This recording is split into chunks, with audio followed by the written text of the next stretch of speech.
और महाराष्ट्र के मुख्यमंत्री को लेकर दिया गया विवादित बयान केंद्रीय मंत्री नारायण राणे को भारी पड़ चुका है। विवादित टिप्पणी के आरोप में केंद्रीय मंत्री नारायण राणे गिरफ्तार कर लिए गए हैं। इस मामले पर रत्नागिरी कोर्ट के आदेश की हार्ड कॉपी न मिलने की वजह से बॉम्बे हाई कोर्ट में अब कल इस मामले पर सुनवाई होगी।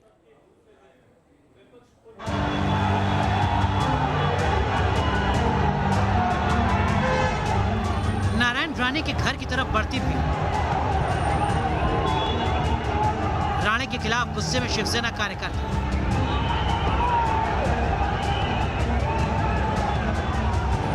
महाराष्ट्र में शिवसेना वर्सेस नारायण राणे।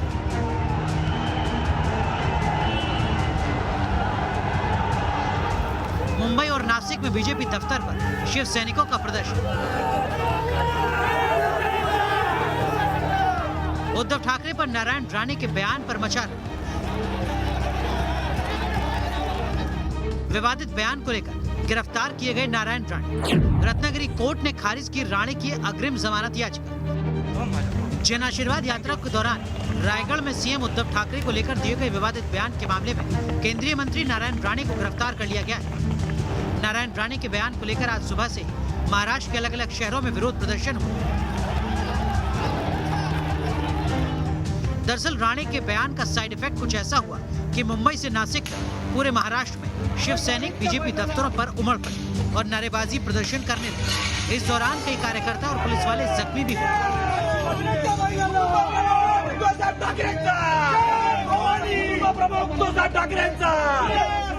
केंद्रीय मंत्री नारायण राणे के घर के सामने इस वक्त हम लोग खड़े हैं, जो मुंबई के जुहू स्थित है, जहां आप देख सकते हैं कि भाजपा कार्यकर्ता जो है, जो नारायण राणे के समर्थन में यहां पर नारेबाजी करने आए थे, शिवसेना को रोकने के लिए आए थे, उनको फिलहाल मुंबई पुलिस ने जो है वो गेट के अंदर रखा है, क्योंकि यहां पर ठीक नारायण राणे के घर के सामने जो है शिवसेना के कई कार्यकर्ता, सैकड़ों में कार्यकर्ता जो है वो यहाँ पर पहुँचे थे और उन्होंने नारायण राणे के खिलाफ नारेबाजी की, उनको चैलेंज किया, चुनौती दी कि वो सामने आए, फिर शिवसेना अपने स्टाइल में उनको जवाब देगी। लेकिन यहाँ पर मुंबई पुलिस जो है वो पूरे एक्शन मोड में थी। कई जगह पर लाठी चार्ज भी हुआ और कई लोगों को जो है वो इसमें, फिर चाहे वो शिवसेना के कार्यकर्ता हो, भाजपा के कार्यकर्ता हो, वो घायल हो गए। साथ ही साथ 2 पुलिसकर्मी जो है वो भी इस लाठी चार्ज में घायल हो चुके हैं। कुछ पत्थरबाजी हुई।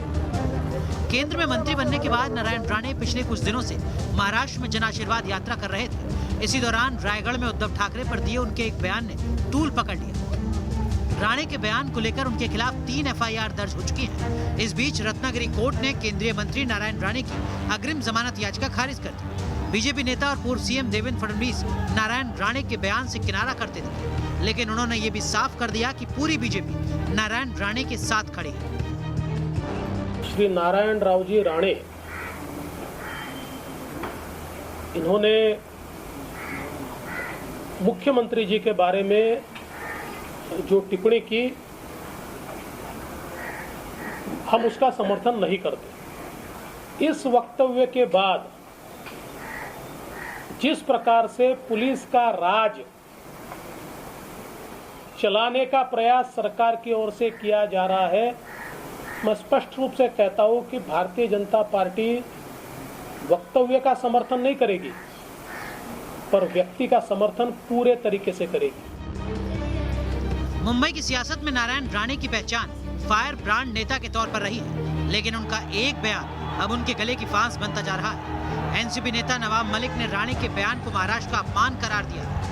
इस तरह से केंद्रीय मंत्री नारायण राणे जी मुख्यमंत्री के प्रति भाषा का उपयोग कर रहे हैं। भाषा कभी भी सहन नहीं हो सकती।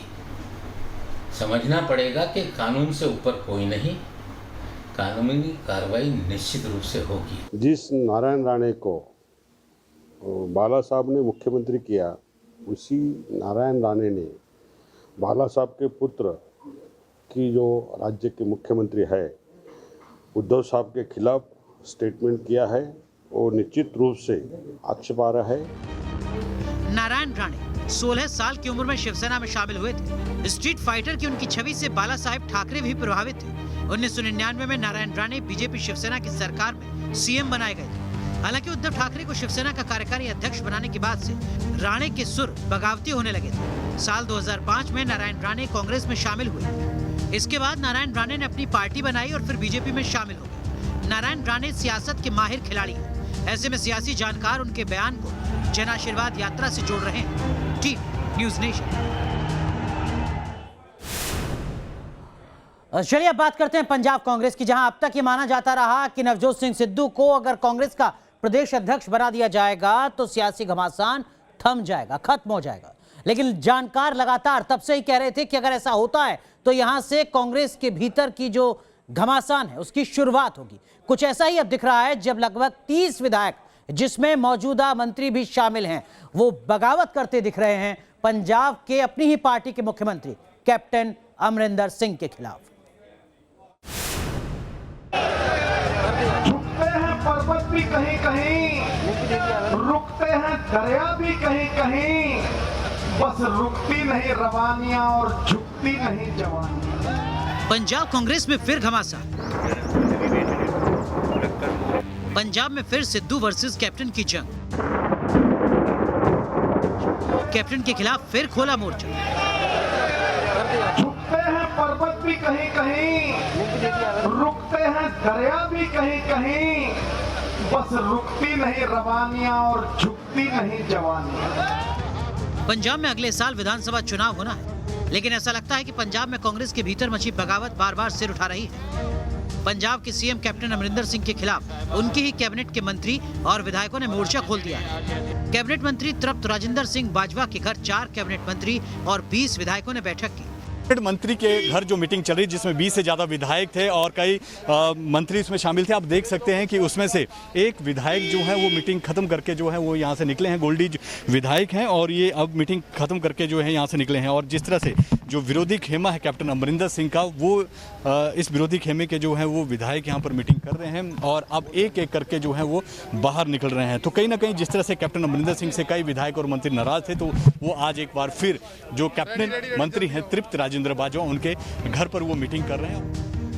इस बैठक में शामिल सभी नेता पंजाब कांग्रेस के अध्यक्ष नवजोत सिंह सिद्धू के गुट के बताए जा रहे हैं। बैठक में शामिल सभी नेताओं ने एक सुर में कैप्टन को सीएम पद से हटाने की मांग उठाई। मेरी राय है, सबकी राय ये थे कुछ सीएम साहब को रिप्लेस होना चाहिए, नहीं तो कांग्रेस नहीं बचेगी। तो सर कौन होगा सीएम फेस पे? सोनिया गांधी साहब मिलने जा रहे हैं, इस विषय पे बात करेंगे।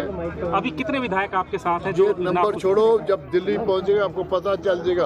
अगर मसले हल नहीं होंगे और मेरे गुरु का इंसाफ नहीं होगा तो कख नहीं है फिर। ऐसी चर्चा है कि कांग्रेस में कैप्टन विरोधी खेमा लंबे वक्त से मुख्यमंत्री को बदलने का प्रस्ताव लाने की कोशिश कर रहा है, लेकिन पूर्ण बहुमत नहीं होने के चलते अभी तक प्रस्ताव लाने की कोशिश कामयाब नहीं हो पाई। इस बीच कैप्टन के खिलाफ बगावत करने वाले इन नेताओं ने कांग्रेस हाईकमान से मिलने का वक्त मांगा है। सानू विश्वास नहीं रहा कि मुद्दे पूरे होंगे, इस करके असी अज हाईकमान नू टाइम मंग रहे हैं, उन्होंने मिलन जा रहे हैं, जावांगे ते उन्होंने अपनी गल दसांगे ताकि इन्हां पंजाब दे मुद्दों का हल हो सके। ऐसी इन्हां मुद्दों तो पूरा करन तो घट कोई नहीं गल मनदे।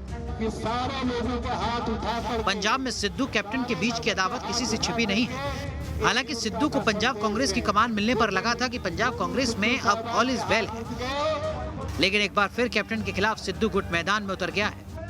चंडीगढ़ से विशाल ठाकुर के साथ टीम न्यूज नेशन। अब बात छत्तीसगढ़ की, जहां मौजूदा स्वास्थ्य मंत्री टीएस सिंह देव लंबे वक्त से इंतजार कर रहे हैं कि जैसे ही 2.5 साल का कामकाज पूरा होगा राज्य में, ताजपोशी उनकी होगी मुख्यमंत्री के तौर पर। क्योंकि जब सत्ता में कांग्रेस पार्टी आई थी छत्तीसगढ़ में, तब इस तरीके का वादा उनसे किया गया था। लेकिन 2.5 साल बाद की ताजपोशी पर आज 3 घंटे बैठक हुई और उसके बाद सूत्रों के मुताबिक टीएस सिंह देव से कहा गया भूपेश बघेल को रिपोर्ट करते रहिए।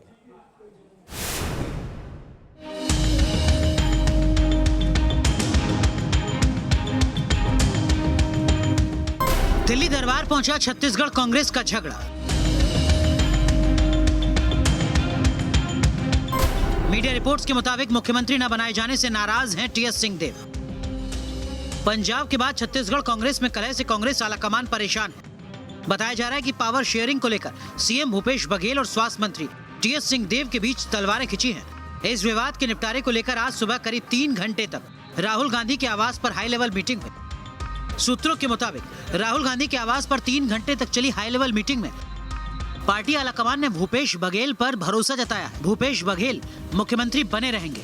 सूत्रों के मुताबिक बैठक में राहुल गांधी ने टीएस सिंहदेव से कहा है कि वो भूपेश बघेल को सहयोग दें।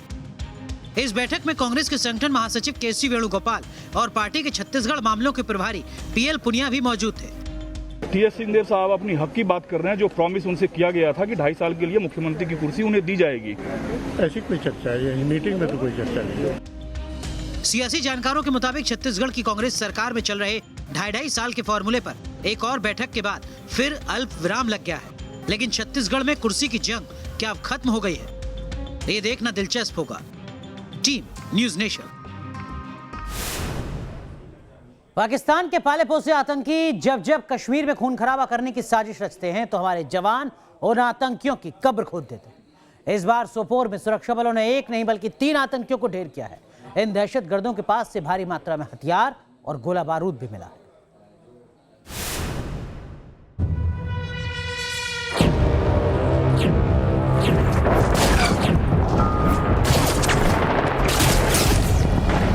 आतंक का काम थमा,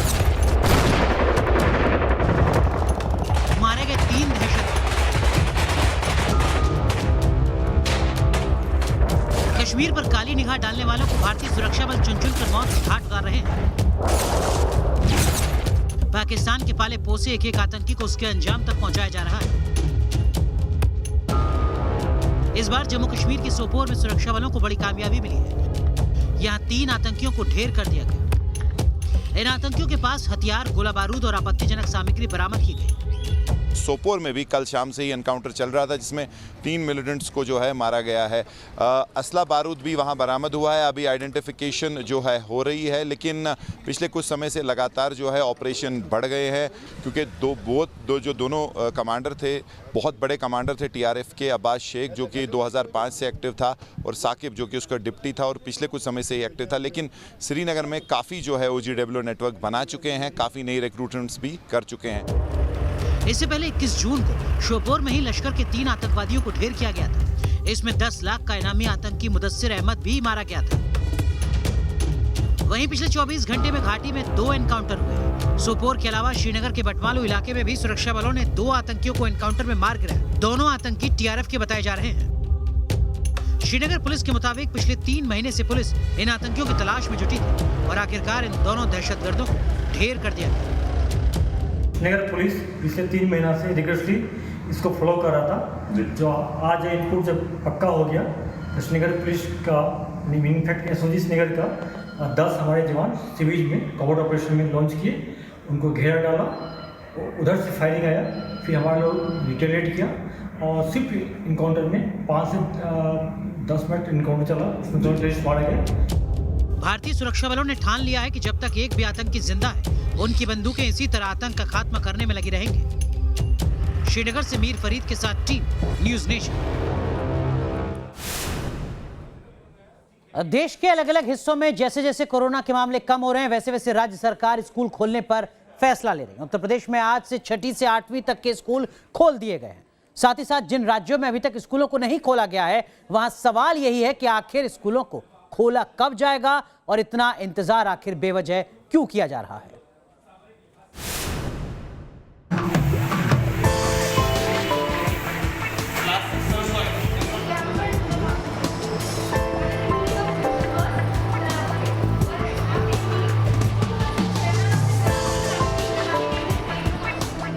कोरोना संकट है लेकिन पढ़ाई को लेकर बच्चों का जोश हाई है। बहुत अच्छा लग रहा है और मन लगा के पढ़ाई करें। कैसे स्कूल खुल गया है, बहुत अच्छा लग रहा है। अब खुल गया है, पढ़ाई होगी, बहुत अच्छा लग रहा है। बहुत अच्छा लग रहा है। हाँ। सर से मिलेंगे, बहुत कुछ, पढ़ाई भी अच्छी होगी। भले ही कोरोना का खतरा भी टला नहीं है लेकिन जब बच्चे स्कूल पहुंचे तो हर किसी के चेहरे पर खुशी नजर आई। क्लासरूम में पढ़ाई करना बहुत ज़रूरी है। जैसा कि आप जानते हैं ऑनलाइन क्लासेस में हम लोग का नेट भी अच्छा नहीं होता। पढ़ाई नहीं छोड़ सकता हम लोग वैक्सीन के लिए सर। उत्तर प्रदेश में आज से कक्षा 6ठी से 8वीं तक के स्कूल खोल दिए गए। इस दौरान स्कूलों में कोरोना गाइडलाइंस का सख्ती से पालन होता नजर आया। सभी बच्चे मास्क पहने नजर आए तो स्कूल के एंट्री गेट पर बच्चों के हाथ सैनिटाइज करवाए गए।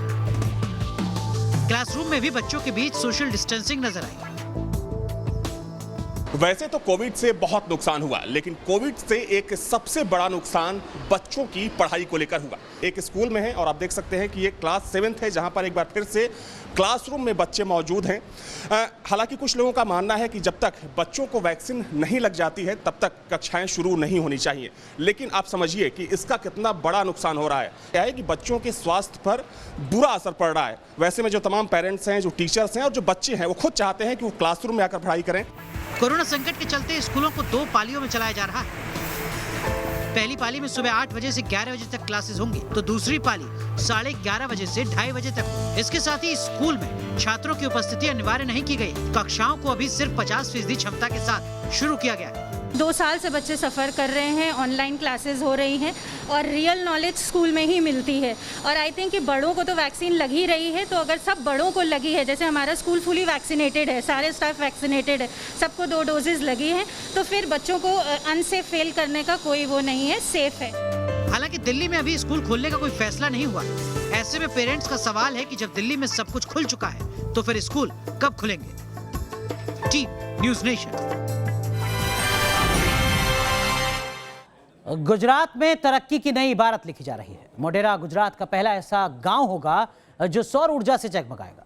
5 सितंबर को खुद प्रधानमंत्री नरेंद्र मोदी इस सोलर विलेज का लोकार्पण करने जा रहे हैं।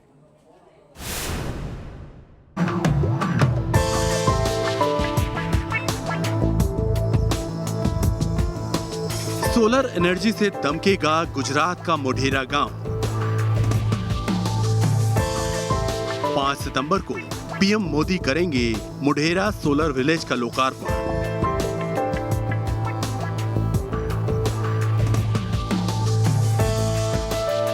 $70 करोड़ की लागत से तैयार हुआ सोलर प्रोजेक्ट। मोढेरा का सूर्य मंदिर शिल्प कला का बेजोड़ नमूना। ईरानी शैली में बने सूर्य मंदिर का ये इलाका अब सोलर एनर्जी से रोशन होगा। गुजरात के मेहसाणा का मोढेरा गांव 5 सितंबर से सोलर एनर्जी से रोशन होगा। इस गांव की 1610 आशियाने 24 घंटे सौर ऊर्जा से जगमग होंगे। गांव के 271 घरों पर रूफटॉप सोलर सिस्टम भी लगाए गए हैं। बताया जा रहा है कि पीएम मोदी 5 सितंबर को इस गांव का लोकार्पण करेंगे। इस वक्त हम मोढेरा गांव में खड़े हैं और ये जो सोलार पैनल है वो गांव के करीब 270 घरों पर लगाई गई है और उसी से इन घरों को जो है वो बिजली मिलेगी। मैं आपको नज़ारा दिखाना चाहूँगा। आप देख सकते हैं कि ये पहला घर मैंने दिखाया, ये दूसरा, उसके ऊपर तीसरा, और आपकी नज़र जहाँ तक जाएगी वहाँ पर इसी तरह की जो है वो सोलार पैनलें लगाई गई है। मैं आपको बता दूं कि इस गांव में 1500 से ज़्यादा घर है। सोलर पावर प्रोजेक्ट की वजह से गांव वालों को बिना एक पैसा खर्च किए 24 घंटे बिजली मिलेगी। गांव वाले इस प्रोजेक्ट की कामयाबी का श्रेय पीएम मोदी को दे रहे हैं। चलिए लाख टके की बात में आज के लिए बस इतना है, लेकिन तालिबानी जुल्म की कहानी एक हीरोइन की जुबानी देखिए रात 8 बजे खबर कट टू कट स्पेशल में पिनाज त्यागी के साथ।